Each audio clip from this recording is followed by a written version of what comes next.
Hello everyone, welcome back to Life of Megan and Liz, and officially welcome back to Wedding Wednesdays. So we all know, all my COVID brides out there, the past year has been a very big struggle, especially when it comes to wedding planning. So I kind of, for a while, was just like, what do I talk about for a year? Because like everything was kind of paused. But now I am officially, wait, hold on. I'm gonna look up how many days. 45 days away from my wedding day. So now I feel like I have tons of stuff to talk about. Everything's just kind of coming together now at the end. Well, I'm not going to say coming together because I have been very stressed, which we will talk about later on in the video. But yeah, I'm so excited. I have a Wedding Wednesday planned and mapped out for every single Wednesday up until the big day. And of course, our official wedding video will go up on a Wednesday. That will be like the tying the bow on the end of the Wedding Wednesday series. So let's kick it off with a fun one. About, I think it was exactly 2 months before my big day, before the wedding day, my makeup artist backed out, and that was for all my bridesmaids too. So it wasn't just like me, it was hair and makeup for myself and all my bridesmaids. So that was fun. I was really panicking because obviously I'd had her booked for 16 months, and I was really nervous about finding another hair and makeup artist that wasn't already booked, especially in Nashville, because there are so many wedding venues in Nashville, and it was like, 60 days before. So I started researching like a mad woman. The second girl that I originally wanted, of course, was booked. And then I found at Made by Beck on Instagram, and I was like, oh my gosh, please be available, because she is so good and she's my hero. She was available. She only has time to do my sister and I, but that's okay. Or I should say my sister and me. That's okay. I do my friend Paige, who is my maid of honor. I do her makeup literally all the time. So I'm going to do her makeup for her while Liz is getting her makeup done. And then Liz is really good at makeup too. So we're just going to kind of all like help each other out. Luckily, they've all been like really understanding, just because it's been really tough trying to find somebody that's available for 7 girls, because I have 8 bridesmaids. So it's been really tough trying to find someone available. So yeah, that was fun. Definitely not something I planned on. Okay, let's talk about budget. So we went into this with like a rough budget because, quite honestly, I didn't know how much wedding stuff costs. And let me tell you, it's not cheap. So we went into it just kind of like, oh, like this is our number. Like we'll try and stay in it. That was a joke. We actually did decently well in the beginning, but all the little stuff at the end has really added up. And I wanted to share this with you guys because these were the things that really put us over budget towards the end that I just completely forgot to factor into the budget. And number one is actually hotel rooms. I just completely didn't even consider the fact that we are going to be in a hotel for 3 nights. And regardless of where you're staying, like that's a solid chunk of money. You're looking at least $1,000 because, you guys are sleeping separate the first night or the night after the rehearsal dinner. And then you obviously stay together after the wedding. And then for us personally, since our wedding is on a Friday, we're moving into Nashville proper Saturday night to just kind of like hang out with everybody who's in town.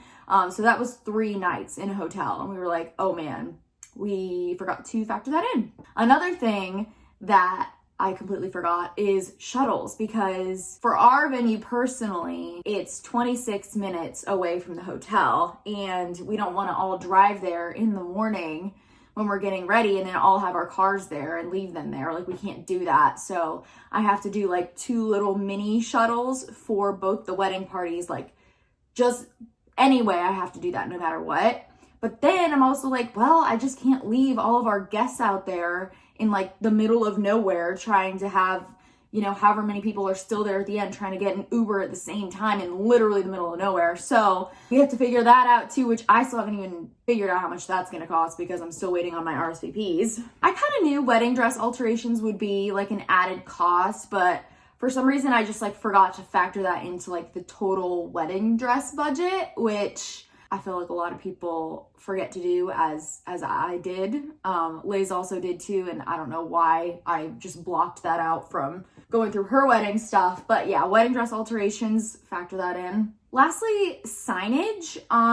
So this has been like a weirdly more expensive thing than I thought. Not really because of like the actual signs. Well, one of them is a nice sign, but it's more of like the accessories that go with it. Like I have to buy a bunch of frames for like the bar sign and like the guest book sign. And then like I have to buy like an easel to put like the unplugged ceremony sign on. It's just like all those little things, but definitely ask your venue because I know a lot of venues have easels if you need one, but I personally found a really, really nice one from Minted that's like not too expensive, and they always have coupons for like 20% off and stuff. So if you're looking for a good easel, I will put the link to it below. I also am gonna do a whole wedding video on my signs because I'm still waiting for them to come in.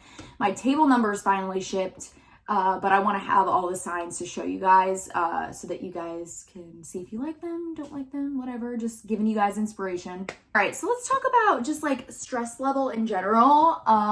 If you've gotten married before, I'm sure you know, I did not know this, but the past 2 months, I would say 90 days to 60 days and still today, I am very stressed about all the little details, like way more stressed than I've been the entire 16 months prior to planning. It just feels like everything's coming up so fast and you're waiting on people to RSVP, and a lot of your planning depends on that, and if they RSVP, and then like you're like, oh, what if they RSVP late, all that kind of stuff, and just like little tiny details, like I was saying, like the hotel rooms, and obviously my makeup artist bailing was a definite stress adder. But yeah, just little things that I didn't think about. So that's why I'm trying to make this video for you guys to think about stuff like that. And then you have to get it all sorted out in 60 days. And you, like, I wake up, literally, I'm not kidding, probably 3 to 4 nights of the week, just like middle of the night, just like, oh my God. And I have to like write down everything. I like get up and write down all my thoughts on my laptop and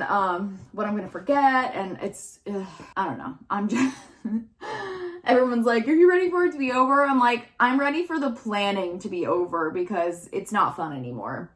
So my RSVPs are due this coming Friday, April 10th. And I still have over 65 people that have not RSVP'd.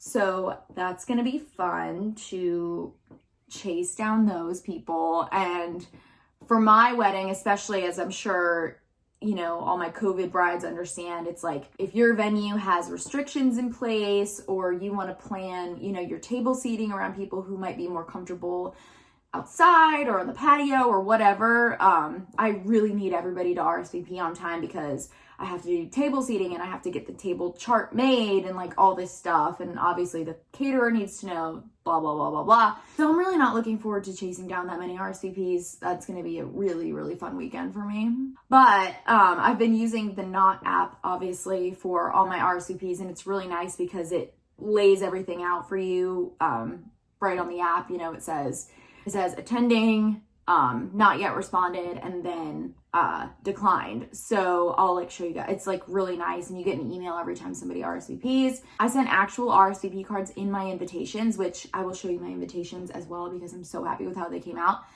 And when I say I thought like 15% of the RSVPs would come from the actual mail, it has been shocking. Like I would say 70% of people have mailed in and 30% of people have done it online. And I was just like, not what I expected. But yeah, here, just a little moment for my invitations. Sorry, I can't show them in real life because I had to like block out some personal details.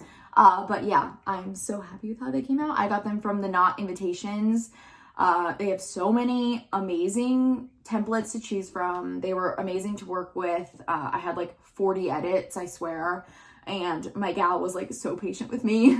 But yeah, so if you guys are still looking for a place to get invitations, definitely check out The Knot Paper. They're amazing. Okay, so I wanted to take a second here and talk about some of my favorite registry items I've gotten so far. This might change because I have not had my shower yet. My shower is at the end of this month, which don't worry, I will vlog. But so far, my favorite registry item has been a margarita maker, which you guys all need to put it on your registry because it's like a party trick. Like, you think you're not going to use it? Wrong. We use it all the time. Like, everyone's like, oh, let's go over to Megan and Witt's house. They've got that margarita maker. It is so legit and so fun. So definitely add it to your registry because it's like a fun thing for somebody to buy you too. Like, everybody wants to be the person that bought you the margarita maker. Also, maybe this is just me, but like having a really nice knife set has really changed my cooking game a lot. We went with just a classic Cuisinart knife set, but man, it's been a game changer. And yeah, I think there will be some more stuff that I really, really love, but again, I haven't had my shower yet, so we shall see. So another little thing that was kind of harder than I thought it would be, and I actually ended up just like giving up the ghost on this, was actually having Waffle at the venue in our pictures, because like I said, our venue is 30 minutes away from the hotel where Waffle's going to be staying at the hotel because they're a pet-friendly hotel. And when I say I have not been able to find, like, I didn't want to ask somebody at my wedding to do that because it's a lot. It's like an hour round trip, not to mention just like time that he would be like at the venue. I was like, that's not fair of me to ask my guest or a guest to do that. So I was looking for like a service, but it was tough because everyone was like, oh, just use Rover. But since it's at a hotel, I don't know how to pass off the hotel key and like leave it at the front desk. And also I feel weird leaving my dog with somebody I've never met before and like trusting them to transport him and stuff. So basically we just like agreed to have Waffle be in the pictures in the morning, like when we're getting ready, because we're getting ready at the hotel. And then Whit and I are gonna like take some pictures with him once we get back to the hotel, like in our full outfits. Cause that just turned out to be way too hard. Honeymoon. Okay, so we still have not decided where we want to go. We really want to go to the Bahamas, we think. But we're definitely not going to go right after the wedding. Liz and Weston said that that was like the best thing they ever did because they still had something to look forward to after the wedding was over. And also we're going to have guests in town, from all over the country. So we wanted to actually hang out with them in Nashville the next day. And, we're just going to like take a beat, and like Whit needs to go back to work. And also, my passport is expired and so is Whit's, and everybody says it takes like 5 weeks to, get your new passport in the mail. So, and that's like on the low end. I'm a little nervous about that as well. Like, I don't want to book a trip hoping that our passports are ready in time and they're not. So I want to have them actually in my hands before we book it. But that was my mistake. My mom was telling me for like the past like year, she was like, your passport's gonna expire. And I was like, it's fine. And I'm like, oh man, my passport's expired. Moms, man. Okay, last thing, if you follow me on Instagram, I'm sure you've seen me talk about this. I actually made a Spotify playlist with all the songs that I'm using in my ceremony and for first dances are in this playlist. I'm not saying which ones yet because I want to keep it like a little bit of a surprise. But I thought I would share it with you guys on here as well because I did some work. It took me like a month and a half, 2 months to put together this playlist, and I'm really happy with it. So I will share the link below. If you guys need any wedding song inspiration, I'm really excited though. Like the song I'm walking down the aisle to, like every time it starts playing, I like start tearing up and I'm like, oh man, how am I gonna hold it together? All right, so welcome back to Wedding Wednesday, guys. I hope that you enjoyed this. Hope you got some tips. If any of my COVID brides, my fellow COVID brides, are also getting married this spring, summer, sending you guys so much love, and keep cool, keep calm. We got this. Your RSVPs will come in, maybe. But I love you guys, and I will see you next Wednesday. Bye.